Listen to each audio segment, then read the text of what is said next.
And it's been a while since I've done a video. I've been doing more posts, which is great. I've got a bit of a cold, so excuse the nasally speech.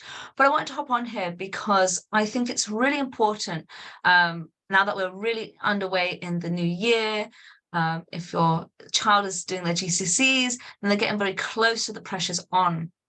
And I think it's really important that we get clear about our vision. And I'm not talking about just goals, but our vision of what we want.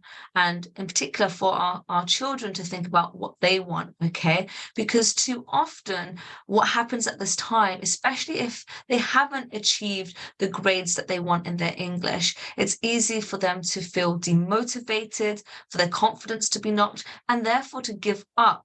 And that's the worst thing that they could do because they still have time. No, they don't have a lot of time, but they do have time. And I think, yes, you do want to be realistic. You do want to, manage expectations, but you don't want to dampen spirits. And what I always say and firmly believe is even if they try their very best and they don't achieve the grades that they want, need, or desire, they can resit. Now, of course, we want to avoid that as much as possible, but sometimes we have to be realistic, with circumstances, with COVID, health, and maybe just maturity as well, or even making a mistake. They're children, they're allowed and able to make mistakes.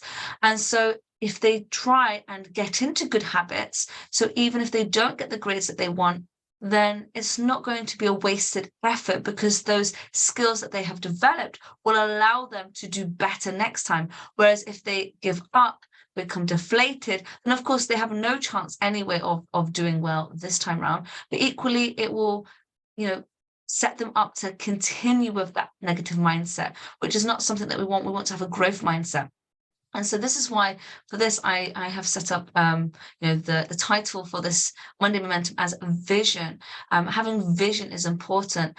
And I heard a story this morning, an anecdote actually, which really caught my attention. It's from Joel Osteen, an American. And he was saying that he remembered driving his vehicle and this rain started just hammering down.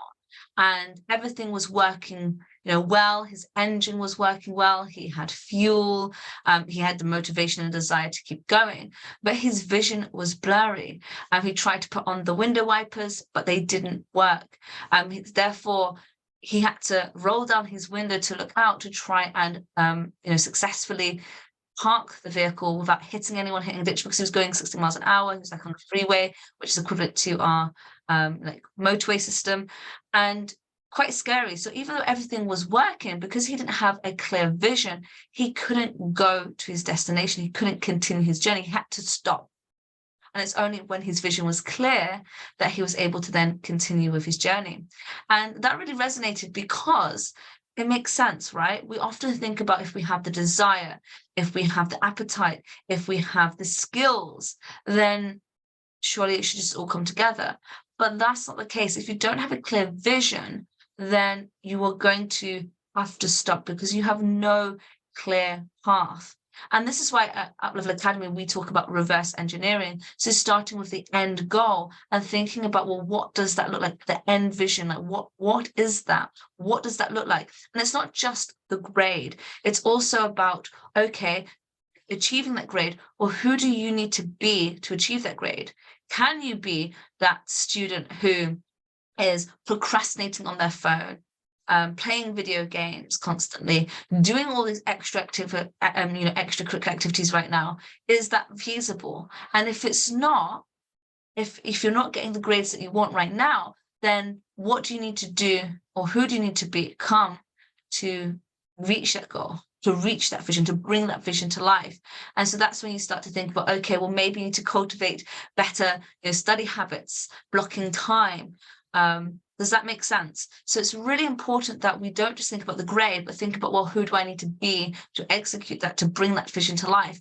And then you also want to think about how that's going to make you feel. So how's that going to make you feel if that vision comes to life? Like, what are you going to feel like? And I get excited about that. And equally think about, well, what will you feel like if you don't achieve that vision. And that's not to make wrong or to feel bad, but because by knowing what it would feel like if we didn't achieve that, that can help to give us clarity whether that vision is, authentic to us, whether it is something that really, really matters. Because sometimes it doesn't.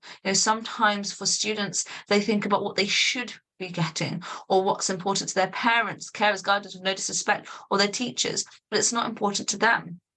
Equally, sometimes they underestimate. They think, oh, I just want to, pass. But actually, they really want higher than that, but they don't believe that they can.